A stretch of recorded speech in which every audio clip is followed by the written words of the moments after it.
जी जो जिनसे भारतीय जनता पार्टी ने सत्ता छीनी है, अब भारतीय जनता पार्टी को पानी पिलाने का काम मुझे पूरा विश्वास है कि कांग्रेस पार्टी ही आने वाले समय में बंगाल में करेगी। दूसरी बात, मैंने ये नहीं कहा कि सिर्फ ध्रुवीकरण के कारण ही ममता जी हारी है। मैंने ये कहा कि भारतीय जनता पार्टी का नैरेटिव ध्रुवीकरण का था।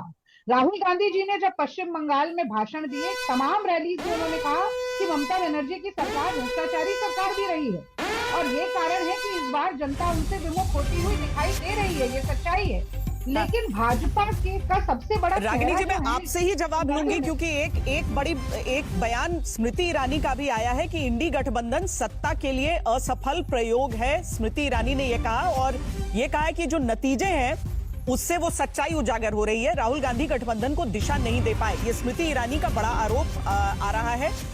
इसीलिए मैं आपसे यह जानना चाहती हूं कि ठीक है, चुनाव आप लोगों ने साथ नहीं लड़ा, अब जब आप कह रही हैं कि कांग्रेस पार्टी ही यहां पर अब बीजेपी को कंट्रोल में रखने और उसे अगली बार मुमकिन है हराने के लिए कांग्रेस पार्टी लगेगी, तो क्या तृणमूल के साथ मिलकर लगेगी?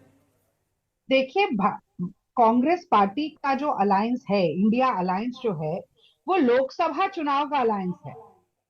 जहां पर भी प्रदेश के समीकरण एकजुट बनते हैं, हम संगठित हो सकते हैं, साथ में चुनाव लड़ते हैं।